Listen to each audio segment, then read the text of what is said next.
Oi, som.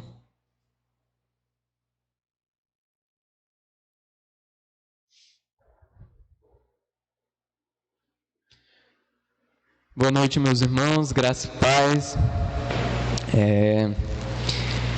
Nós estávamos justamente com os jovens e a banda Regeneração. Esse final de semana nós fomos ali para Itaipava, né? E foi um tempo muito bom ali de poder chamar as pessoas para o culto. Também tivemos o culto ali, né? Louvor e adoração ao Senhor. A mensagem foi pregada e foi um tempo muito precioso. Também de aproximar os irmãos da igreja, né? Foi algo muito, muito bom mesmo, né?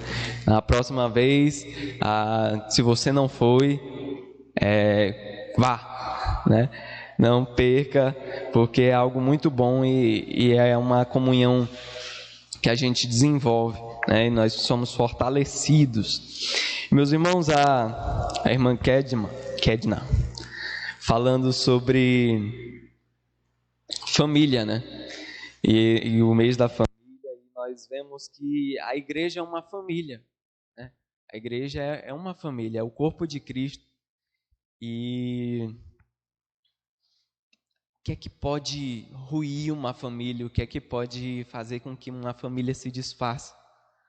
São muitas coisas, né? São muitos problemas, são muitas...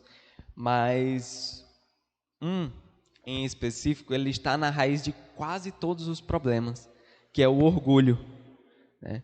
O orgulho é algo terrível e ele é algo bem sutil, às vezes. E o orgulho, a pessoa orgulhosa, uma família onde existem muitas pessoas orgulhosas, ninguém vai ceder e essa família ela vai cada dia mais sendo desestruturada. Não é diferente na casa de Deus. Nós somos um corpo, nós somos família e o orgulho, ele pode minar a igreja, o orgulho ele pode ir ruindo, né? E nós precisamos tomar muito cuidado com o orgulho, nós precisamos prestar atenção nesse pecado. Eu convido os irmãos para que possamos abrir juntos a palavra do Senhor em Coríntios, 1 Coríntios, capítulo 4.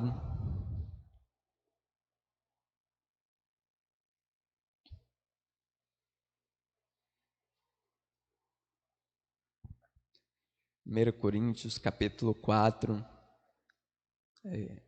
Iremos ler dos versículos 6 ao versículo 13.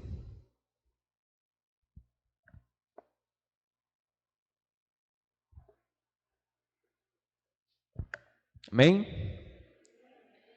Vamos ficar de pé para fazer essa leitura da palavra do Senhor.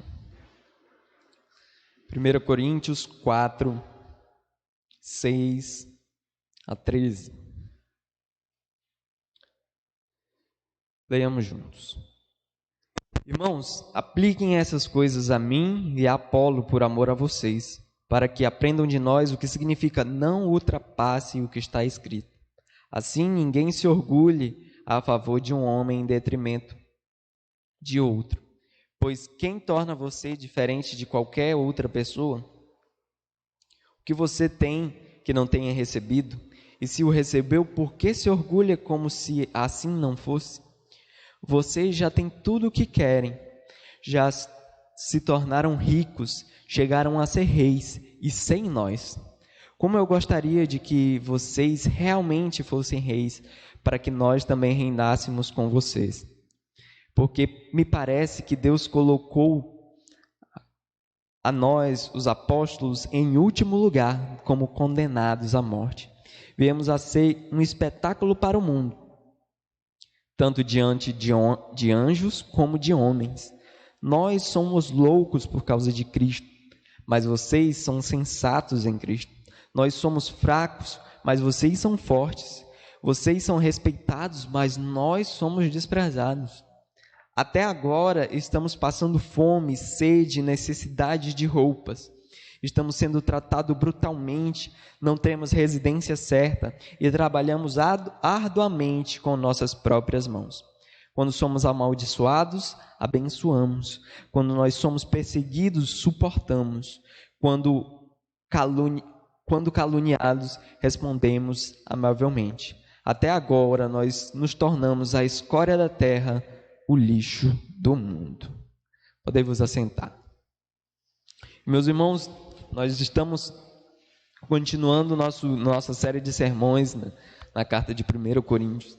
Nós já vimos aqui que essa igreja estava passando por um problema muito sério. A igreja estava dividida em panelas. Um se dizia que era de Paulo, outro dizia que era de Apolo, outro dizia que era de Pedro, outro falava que era até de Cristo. E essa igreja ela estava dividida. E Paulo ele está tratando isso com aqueles irmãos, ele está falando isso, de que os servos do Senhor, são, como o nome diz, servos. Eles não são estrelas para serem seguidas, eles não são ídolos, eles são servos do Senhor. Nós vimos no capítulo 3 e no início do capítulo 4 as figuras, Paulo usa umas figuras de linguagem para referir a si mesmo, como o agricultor. Capítulo 3, versículos 5 e o versículo 8, ele vai trazer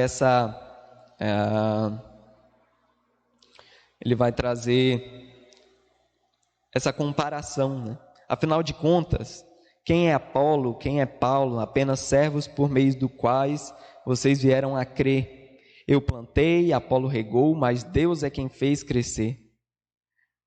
O trabalho do agricultor é plantar, mas o agricultor ele não consegue fazer crescer a planta. Ele tem que plantar, ele prepara a terra, ele faz mas quem dá o crescimento é Deus. Depois ele usa uma linguagem de construção. O apóstolo, aqueles homens, eles plantavam igrejas, e ele fala aqui que o construtor, o mestre construtor, ele lança o alicerce, que é Cristo Jesus, e ele precisa, vocês lembram? Ele precisa construir com os materiais certos, Ele não pode construir com madeira, feno e palha, mas ele precisa construir com materiais duradouros, que vão resistir à tempestade, que vão resistir ao fogo. E, por último, ele usa, que foi visto no domingo passado, o encarregado, ou dispenseiro, que era um tipo de administrador, Era um tipo de administrador. E esse administrador, ele tinha que ser fiel ao Senhor.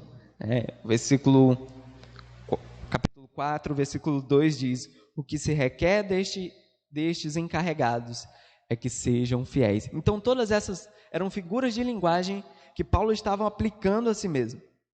E aí, no versículo 6, ele fala: irmãos, apliquei essas coisas a mim e a Apolo por amor de vocês. Ele estava mostrando para aqueles irmãos que o trabalho dele, o trabalho de Paulo, de Apolo, dos outros apóstolos também, era de servir ao Senhor. Não era importante eles mesmos não são importantes, mas a quem eles estão servindo é que é realmente importante. Paulo, ele é servo, ele é escravo de Cristo. E o servo e o escravo, ele deve servir. E Paulo aplicou essa linguagem para mostrar aos irmãos que vocês não precisam, vocês não devem fazer essas panelinhas, vocês não devem seguir a mim ou a Apolo ou nenhum desses, porque nós somos servos de Cristo. Nós estamos apontando para Cristo Jesus. Sigam a Cristo Jesus. Não fiquem nessa discussão, não fiquem nessa... Não. Paulo tinha uma clara percepção de quem ele era. E ele queria que os irmãos de Corinto também tivessem esse entendimento. Para que eles não julgassem os obreiros, para que eles não julgassem a si mesmos fora do padrão bíblico. E é o que o texto diz aqui no versículo 6. Apliquei essas coisas a mim e a Apolo por amor de vocês, para que aprendam de nós o que significa não ultrapassem o que está escrito. Assim ninguém se orgulhe a favor de um homem em detrimento de outro. O julgamento, os nossos julgamentos, eles não podem ir além das Escrituras. Por exemplo, olha como esse cara fala bem, né? Veja isso, veja aquilo. Olha, aquele homem ali, quando ele prega, ele me faz chorar, né? Ele me faz chorar. Ou outros julgamentos, né? E o nosso julgamento, seja para as outras pessoas, seja para nós mesmos, eles devem estar baseados nas Escrituras. O que define um pregador, um bom pregador, não é tanto a sua oratória, né? Isso é muito importante também, mas é a fidelidade dele com a palavra de Deus.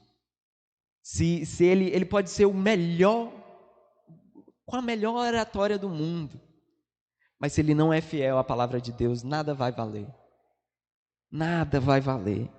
Então, Paulo estava convidando aqueles irmãos para que julgassem, né, a eles mesmos, aos apóstolos, a todas as coisas, segundo as Escrituras, e não ultrapassar aquilo que estava escrito. Nós temos um jeito de julgar as coisas. Nós julgamos as coisas, nós toda hora fazemos juízo de valores das coisas, mas esse julgamento, tudo isso, a gente deve sim ser criterioso, né? Mas não por nós mesmos, mas sim pelo que as Escrituras falam, né? Não ultrapassem aquilo que está escrito. E mais uma vez nós temos um alerta para não se gloriar em homens, né? Não, assim ninguém se orgulhe a favor de um homem em detrimento de outro, né? Eles estavam escolhendo por exemplo, se escolhia Paulo, eles rejeitavam a Apolo.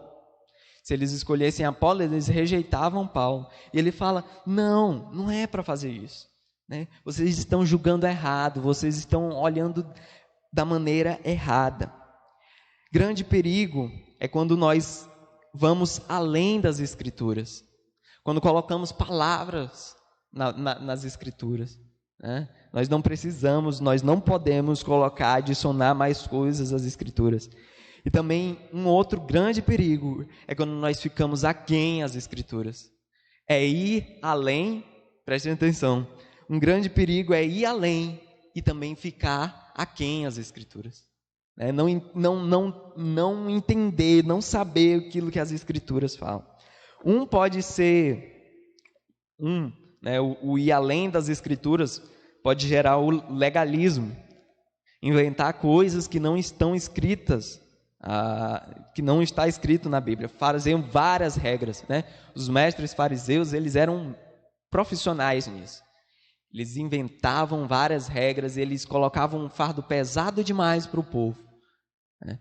E nós podemos cair nesses erros se nós formos além das Escrituras. Por exemplo, também fazer uma interpretação errada do texto.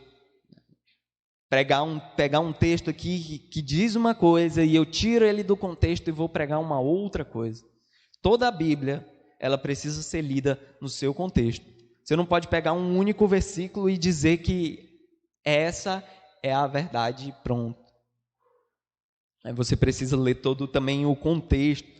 Você não pode, e isso é muito comum, né? Aí fora, as pessoas pegarem um versículo e isolam aquele versículo do restante do texto e ali vão embora. E vão embora, falam aquilo que tem que falar, falam aquilo que eles querem falar e não aquilo que o texto está dizendo. E um outro perigo, né, é de ficarmos aquém às Escrituras, que é a ignorância, né? De não conhecer aquilo que a Bíblia tem a falar, quais são as instruções dela para as nossas vidas. Nem além e nem aquém, mas nós precisamos estar firmados, centrados na palavra de Deus. Quando as Escrituras, né, elas nos fazem olhar as coisas da maneira certa.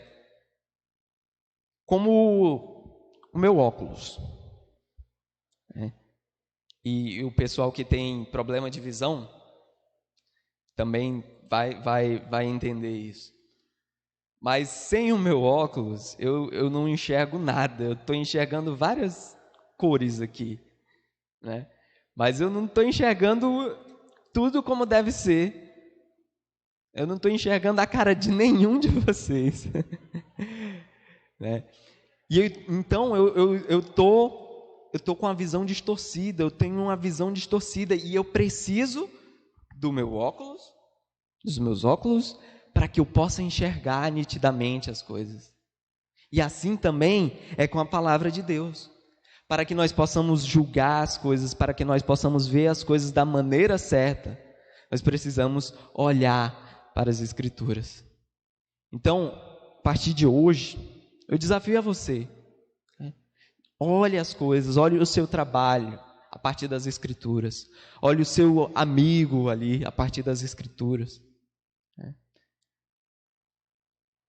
Quando nós fazemos isso e quando a Bíblia é a nossa lente para olhar as outras coisas, aí nós vamos ver, né, as coisas como elas deveriam ser. Devemos olhar todas as coisas através das Escrituras, seja as outras pessoas e também a nós mesmos. A gente se engana. Olha, eu sou isso, eu sou aquilo, eu sou isso e tal. Nós nos enganamos, o coração é enganoso. Nós precisamos julgar a nós mesmos a partir das Escrituras, né? E precisamos fazer esse sendo um exercício diário. Por exemplo, aparece uma situação difícil para você. E aí, o que é que você vai fazer? Procure as Escrituras. O que é que as Escrituras têm a falar sobre isso?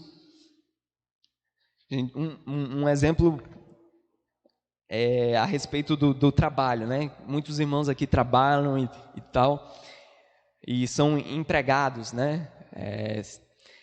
E aí o patrão chega para você, fulano, faz isso aqui, isso aqui, isso aqui, né?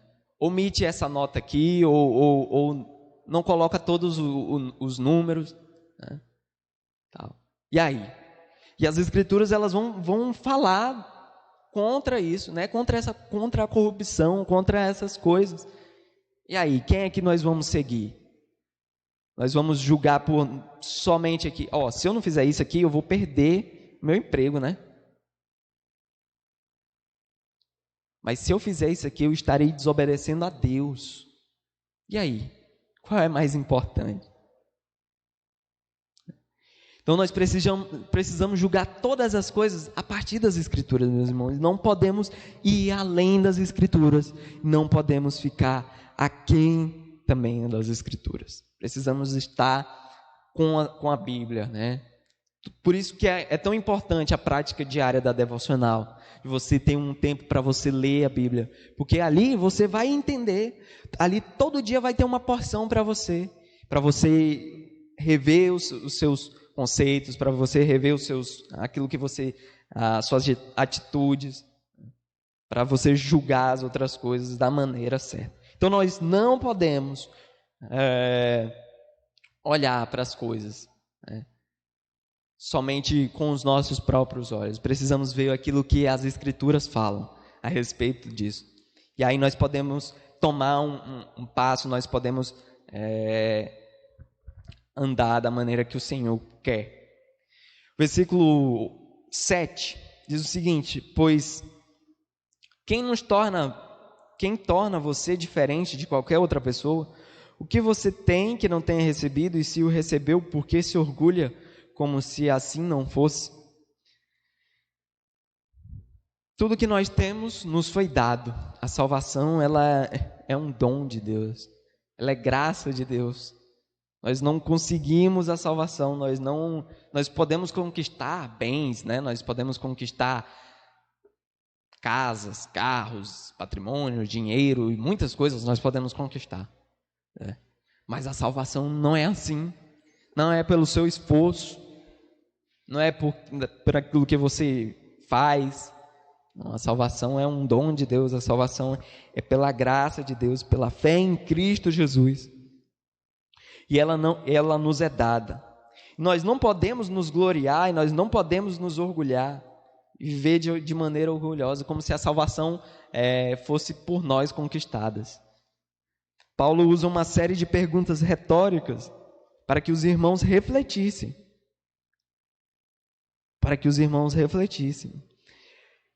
Quem torna você diferente de qualquer outra pessoa? O que você tem que não tenha recebido? O que é que nós temos que não foi dado por Deus? Até mesmo os nossos patrimônios, até mesmo aquilo que nós temos, é dado por Deus.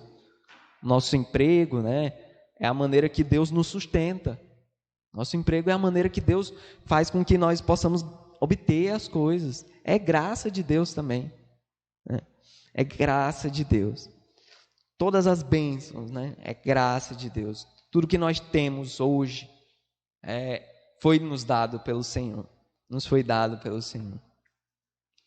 Tudo isso que nós temos é dado. E se foi dado, qual deve ser a nossa atitude? De gratidão ou de orgulho? Se foi dado, né? Se você recebe um presente, você vai se orgulhar desse presente como se fosse você que conquistou? Ou você vai agradecer a pessoa que te deu, muito obrigado, né? Olha, estava precisando mesmo disso.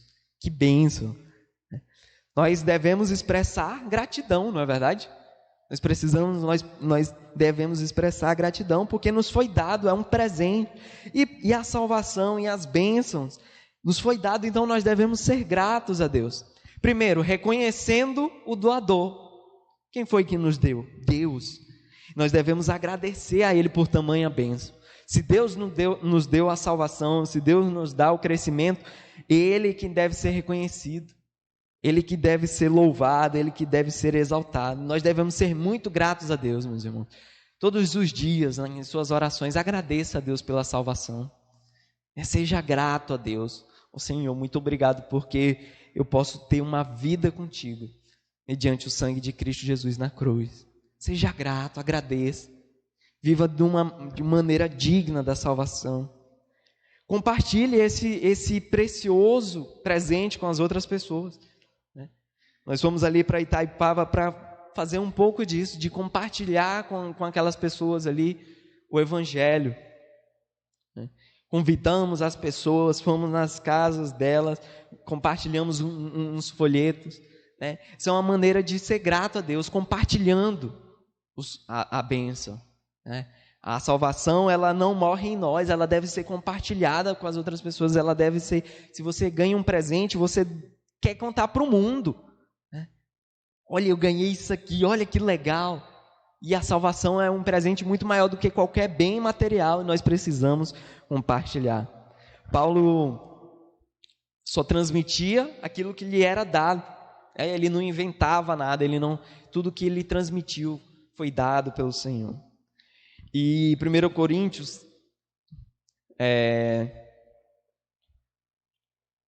isso é o que diz em 1 Coríntios 15, 3. Nós recebemos a salvação de graça e também devemos compartilhar essa mensagem de salvação graciosamente com as outras pessoas. É o que diz Mateus, se não me engano, é Mateus 10, 8. De graça recebeste, de graça dai. Caso não fazemos isso, nos tornamos como os merecedores de tal salvação, como se fosse uma conquista nossa. Mas o Evangelho, ele não é sobre nós, nem sobre as nossas conquistas, mas sobre aquilo que Cristo fez por nós. Quando nós esquecemos disso, ou não entendemos isso, nós vamos ser orgulhosos. Nós seremos orgulhosos. E o versículo 8 é muito interessante, que ele diz: vocês já têm tudo o que querem, ou vocês já estão fartos, já se tornaram ricos e chegaram a ser rei, e sem nós. Aqueles irmãos que se sentiam muito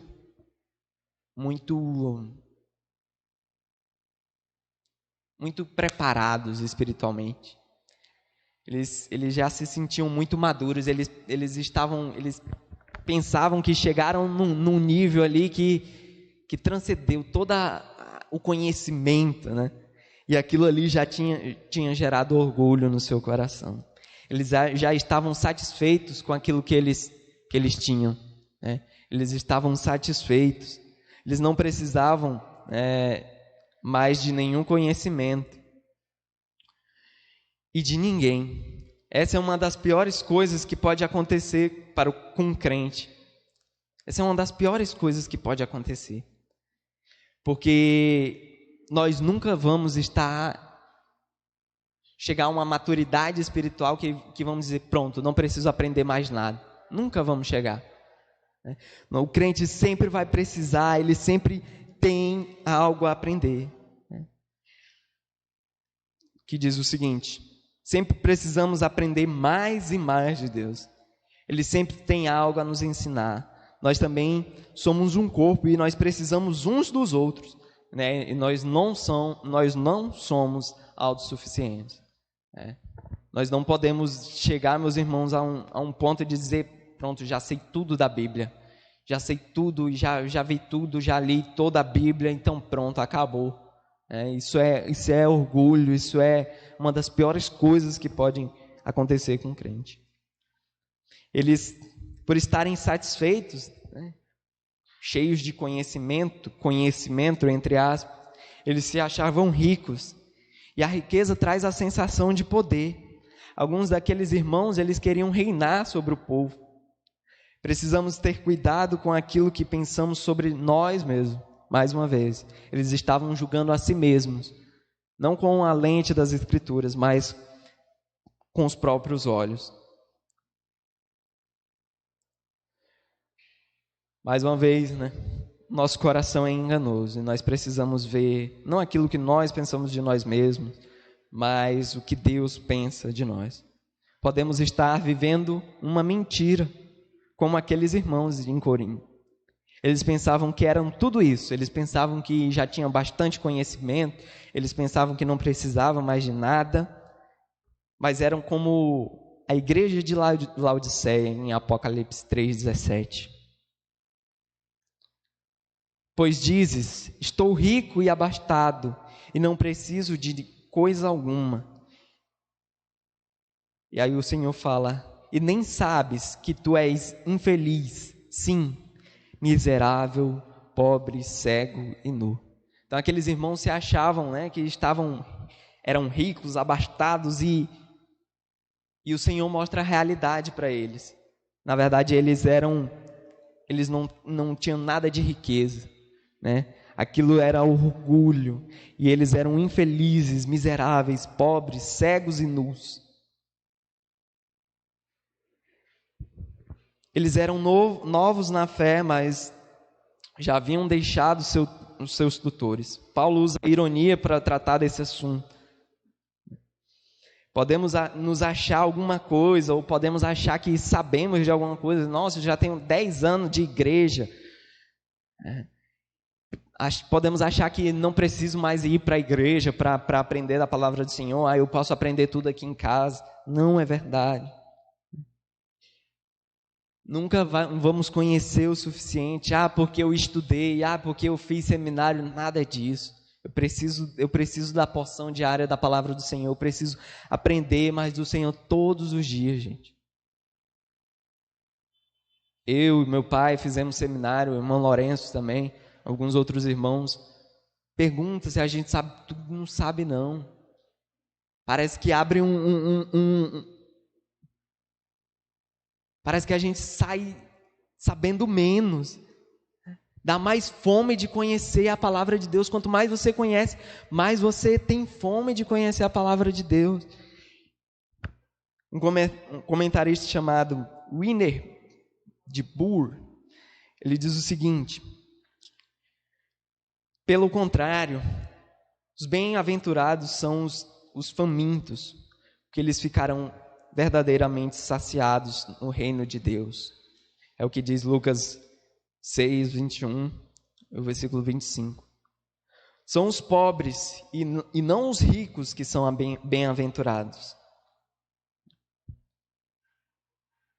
nós devemos ter fome e nós devemos ter sede da palavra de Deus. E nós precisamos buscar a palavra de Deus todos os dias. Eles viviam como reis. E Paulo ironiza que quisera ele que realmente fossem reis para que reinassem com ele.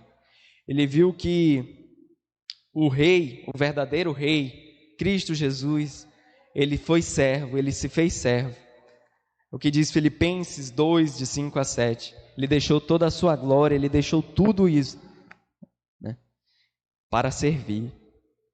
Nós também, se quisermos reinar com ele, devemos viver humildemente nos passos do nosso Senhor. Nós precisamos ter muito cuidado, meus irmãos, com o orgulho. Como é que um crente pode ser orgulhoso? Né? Como é que um crente ele pode ter orgulho de sua salvação? Como é que um crente pode pensar tudo isso?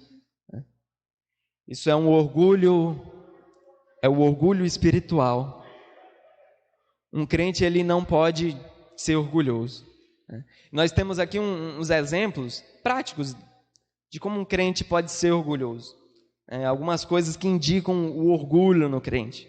Primeiro, quando ele é incapaz de buscar ajuda.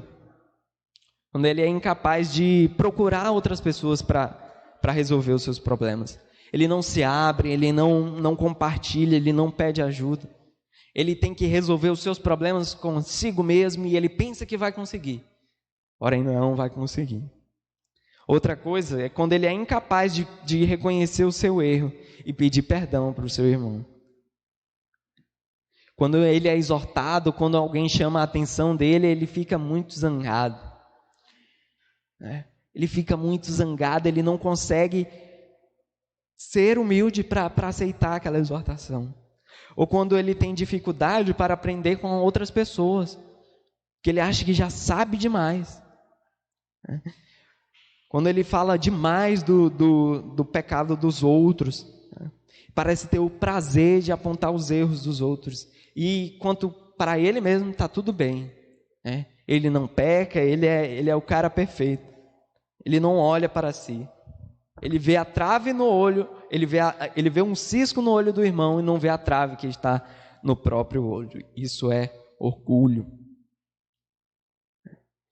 Também uma outra manifestação do orgulho é quando essa pessoa pensa ser melhor do que os outros, tendo um pensamento elevado de si mesmo. E tem um artigo muito legal da Fiel que fala um pouco sobre esse orgulho, o orgulho espiritual, de achar que conhecemos demais e as consequências disso. Então, depois eu posso disponibilizar para os irmãos esse artigo. E aí, do versículo 9 ao versículo 13, Paulo olha e pede para que os irmãos olhem para a vida dele. Versículo 9 diz: porque me parece que Deus nos colocou a nós, os apóstolos, em último lugar, como condenados à morte. Viemos a ser espetáculo para o mundo, tanto diante de anjos como de homens. Engraçado, porque Paulo estava falando que os apóstolos estavam como em último lugar, mas na lista, né, da liderança da igreja, os apóstolos eles estão em primeiro lugar. Mas isso reflete o ensino de Jesus.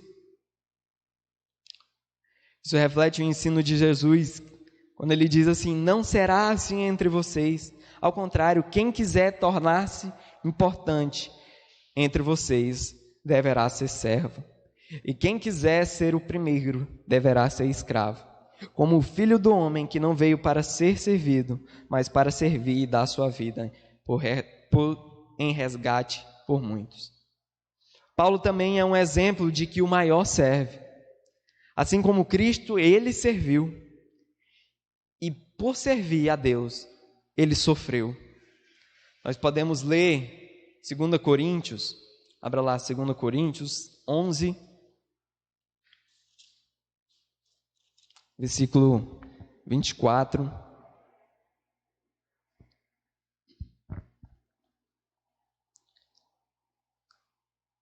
Diz o seguinte: 5 vezes recebi dos judeus 39 açoites, 3 vezes fui golpeado com varas, uma vez fui apedrejado, 3 vezes sofri naufrágio, passei uma noite e dia exposto à fúria do mar. Estive continuamente viajando de uma parte para outra, enfrentei perigos nos rios, perigos de assaltantes, perigos dos meus compatriotas, perigos dos gentios, perigos nas cidades, perigos no deserto, perigos no mar e perigos dos falsos irmãos. Trabalhei arduamente muitas vezes fiquei sem dormir. Passei fome e sede, muitas vezes fiquei em jejum. Suportei frio e nudez. E aí ele fala que, além disso, ele suporta, né, a pressão interior, que é a preocupação com as igrejas. Então, o serviço ao Senhor, ele também pode trazer sofrimento. Né? Os apóstolos, o maior ele serve, e o servir, né, tem sofrimento. Servir ele traz também sofrimento, mas sofrer por Cristo, né, sofrer no serviço do Senhor é o melhor sofrimento. Porque não é em vão, nós estamos fazendo algo para o Senhor, né? E o serviço do Senhor é para a eternidade. E ele fala o seguinte: como um condenado à morte, se tornando um espetáculo, né? E essa palavra espetáculo, ela quer dizer, no original, ela quer dizer teatro, né? Esse espetáculo. E se refere aos... Na antiguidade, o povo ia para os anfiteatros, eles iam para os lugares para verem os outros serem mortos, né? Existiam o Coliseu, os outros anfiteatros, que as pessoas eram colocadas ali. Nós temos os filmes dos gladiadores, né? Eles lutavam entre si, e aí eles colocavam os prisioneiros, eles colocavam as pessoas ali, os condenados à morte, para lutarem com as feras. Muitos cristãos foram mortos assim. Eles eram como criminosos, e eles eram um espetáculo, eles faziam parte de um grande espetáculo. E Paulo, ele não estava se queixando disso, ele não estava reclamando disso, ele só estava falando para aquele povo: olhe como vocês estão vivendo e olhe como eu estou vivendo, né? Vocês estão aí confortáveis, se achando que tem tudo o que precisam. Olha como é que é a vida de um homem que serve ao Senhor com fidelidade, né? E aí ele vai tratar também um pouco de alguns contrastes que nós temos aqui. Primeiro, Paulo, ele era louco, e os coríntios sábios. Nós somos loucos, né? Ele era considerado tolo, como falta de entendimento por causa de Cristo. Ele era um homem... Antes de se converter, Paulo era um homem considerado sábio. Ele tinha muito conhecimento, ele tinha um futuro promissor, mas ele largou tudo em prol de Cristo. E por isso começaram a chamar ele de louco. Como é que aquele homem deixa tudo aquilo, joga a carreira dele fora para servir a esse cara que morreu numa cruz? Isso é loucura. Os coríntios estavam buscando a sabedoria humana, né, para entender a Cristo. E isso é loucura. Nós só podemos entender, nós só podemos viver o Evangelho, né, quando nós rejeitamos a sabedoria humana e buscamos a sabedoria de Deus. Um outro contraste que o versículo 10 vai trazer é que nós somos fracos, mas vocês são fortes. Na fraqueza, Paulo descobriu que ele era realmente forte. Quando ele estava fraco, quando ele reconheceu a sua fraqueza, é que o poder de Deus era manifestado. Nós somos fracos, não se engane, nós não somos fortes. Nós só precisamos reconhecer isso, né? Nós só precisamos reconhecer que nós somos fracos e precisamos do poder de Deus. Enquanto isso, os coríntios, eles se iludiam por terem bens ou por terem conhecimento, eles se achavam poderosos, né? E eles não estavam dependendo do poder de Deus. Nós precisamos depender do poder de Deus para todas as coisas. Até mesmo nas coisas que nós somos bons em fazer. Precisamos depender do Senhor. O outro contraste que ele traz é: vocês são respeitados, mas nós desprezados. Por não andar conforme o mundo, Paulo era desprezado. E nós também somos desprezados por não andar como o mundo anda. O mundo, ele considera, né, crente como um louco, como um fraco. E o mundo odeia essas coisas. As pessoas do mundo têm grande estima pelos aqueles que alcançam o sucesso, aqueles que batalham e, né, eles são nobres aos olhos do mundo. Porém, nós vimos o que não importa o mundo pensa, o que nós pensamos de nós mesmos, mas sim o que Deus pensa de nós. A pessoa, ela pode ser muito bem aprovada diante do mundo, e ela pode ser muito bem aprovada aos seus próprios olhos, mas se Deus não aprova ela, essa pessoa, ela reprovou no mais importante. Não existe nada mais nobre do que servir ao Senhor, embora o mundo não reconheça isso. Não importa aquilo que nós pensamos de nós mesmos, né? Aquela igreja se achava forte, sábia e nobre, mas a avaliação deles era falha. Nós precisamos olhar para aquilo que a palavra de Deus fala sobre nós. E Paulo, ele passava por muitas coisas, ele sofreu bastante por servir a Cristo. Nos versículos 11, 12, até agora estamos passando fome e necessidade de roupas, estamos sendo tratados brutalmente, nós não temos residência certa. E versículo 12, trabalhamos arduamente com nossas próprias mãos.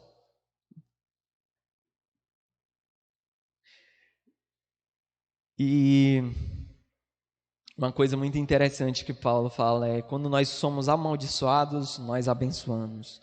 Quando nós somos perseguidos, nós suportamos. Quando somos caluniados, respondemos amavelmente. Se coloque no lugar de Paulo. Imagina você passando fome, imagina você passando sede, você não tendo uma casa para morar, né? Imagina você nessa situação. O que você faria? Você deixaria? Eu estou sofrendo tudo isso porque eu estou servindo alguém, eu estou servindo ao Senhor Jesus Cristo. Será se vale a pena mesmo? Será se vale a pena? Em vez de maldizer ou se lamentar, o que provavelmente muitos de nós faríamos, né, numa situação dessa, de fome, de sede, de não ter um lugar para morar, ele suportava isso e ele abençoava os irmãos. Ele respondia com mansidão, como o próprio Jesus. Ele abençoava os que maltratavam a ele. E essas palavras de Paulo refletem o ensino de Jesus Cristo. Já estamos encerrando e eu queria convidar os irmãos a abrirem a palavra do Senhor em Lucas 6.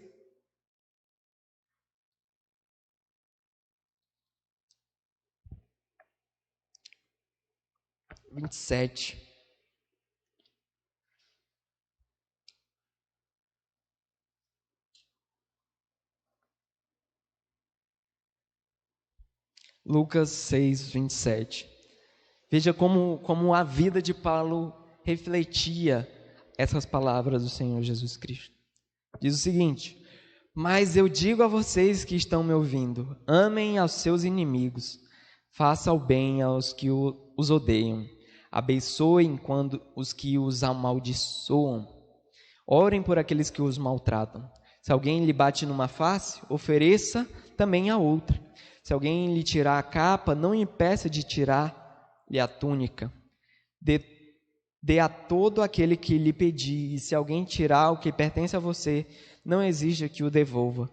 Como vocês querem que os outros lhes façam também vocês a eles. Isso é a Bíblia na prática, meus irmãos. Paulo, ele sofria, ele era desprezado por muitas pessoas, ele era um homem de dores, né? Era um homem que sofreu bastante. Ele era tratado brutalmente, ele era perseguido, ele era caluniado, mas ele não revidava com essas mesmas coisas. A Bíblia na prática é assim. Jesus, ele nos ensina a sermos compassivos, a suportarmos, a abençoarmos, a sermos amáveis, né? Muitas vezes, quando alguém nos machuca, nos decepciona, nós tendemos a revidar com a mesma moeda. Porém, nós precisamos olhar para essas palavras do Senhor Jesus Cristo e colocá-las em prática. Paulo vivia os ensinos de Jesus Cristo em sua vida diária.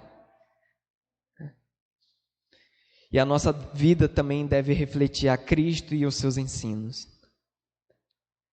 Cristo pode ser visto na nossa vida por essas pequenas coisas, quando nós não revidamos na mesma moeda, quando nós amamos o nosso inimigo, quando nós suportamos, quando nós respondemos amavelmente. Quando alguém vir com grosseria, responda amavelmente. Suporte. E Paulo suportou tudo isso por 2 motivos. Primeiro, porque a sua alegria e a sua confiança estava em Cristo e não nas circunstâncias. O famoso versículo de Filipenses 4:13, tudo posso naquele que me fortalece. As pessoas pegam esse versículo e dizem, posso fazer tudo, nada vai me impedir. Porém, o que esse versículo quer realmente dizer é, eu posso suportar todas as coisas naquele que me fortalece. No versículo anterior ele fala, eu sei o que é passar fome, eu sei o que é ter fartura. Eu aprendi a ser contente em Cristo Jesus e eu posso suportar todas as coisas. Meus irmãos, o crente ele pode suportar todas as coisas em Cristo Jesus. Se a nossa alegria, a nossa confiança estiver nele, nós podemos passar por qualquer situação. E o segundo motivo é que Paulo suportou tudo isso, e Paulo passava por tudo isso, sem desanimar, porque ele via a dificuldade, ele via as coisas agora, com os olhos no futuro. 2 Coríntios 4, versículo 17, diz o seguinte, pois os nossos sofrimentos leves e momentâneos estão produzindo para nós uma glória eterna que pesa muito mais do que todos eles. Ele olhava os sofrimentos daqui, ele olhava as coisas, as dificuldades daqui, com os olhos lá na frente, na eternidade. Quando nós olhamos o sofrimento, quando nós passamos pelas dificuldades, certo de que tudo isso vai passar, né? Essas dificuldades, esses sofrimentos que muitas vezes perduram por anos, né? Eles se tornarão leves e momentâneos. Paulo suportava isso, Paulo passava por essas coisas, porque ele olhava para a eternidade. Domingo passado estivemos ali na segunda igreja, eu estive lá, e uma frase da pregação é, quando nós olhamos os sofrimentos, né, e a dificuldade, com os olhos na eternidade, nós teremos uma outra expectativa do sofrimento. Nós poderemos passar por aquilo ali com alegria, nós podemos passar ali com ser certos de que o Senhor tem algo muito maior preparado para nós. Versículo 16, nós não vamos explanar o versículo 16, mas ele diz o seguinte, sejam meus imitadores, suplico que sejam meus imitadores. E o que é que Paulo fala, e o que é que Paulo ensina nesse texto? Primeiro, nós precisamos entender quem nós somos à luz das Escrituras. Nós não podemos ir além das Escrituras, nós não podemos ficar aquém das Escrituras. Nós precisamos servir ao Senhor e estar dispostos a trabalhar no seu reino, independentemente da situação, do que vier. Outra coisa é não se apegar aos valores do mundo, como sabedoria, sucesso, honra, mas os valores de Deus, que realmente importam. Deus nos revela a verdadeira sabedoria, a verdadeira riqueza e a verdadeira honra. Paulo também nos ensina na sua vida que nós devemos amar os inimigos. e seguir as palavras de Jesus na vida real. Essas palavras elas devem ser ecoadas nas nossas atitudes diárias, meus irmãos. E mais uma coisa que ele nos ensina e que ele pede para que nós imitemos a ele é que nós possamos suportar as dificuldades, tendo nossa alegria, nossa fortaleza e nossa paz no Senhor. Olhar o sofrimento de aqui e agora com os olhos na eternidade, com os olhos lá na frente. Assim, nós vamos poder imitar o apóstolo Paulo e viver uma vida cristã autêntica, não enganando a nós mesmos, mas de acordo com a palavra de Deus. Amém? Vamos orar. Senhor nosso Deus, nosso Pai, muito obrigado. Louvamos o Teu nome pela Tua graça e misericórdia. Obrigado, Senhor, porque o Senhor nos ensina através da vida do apóstolo Paulo e pedimos para que o Senhor nos ajude, a Deus, a olhar as coisas através da Tua palavra e possamos sermos fiéis ao Senhor. Deus, o Senhor nos dê uma boa semana, Senhor, leve-nos de volta para casa, nos dê o descanso necessário para começarmos essa semana, Deus. Pedimos essa Tua bênção, em nome do Senhor Jesus Cristo. Amém.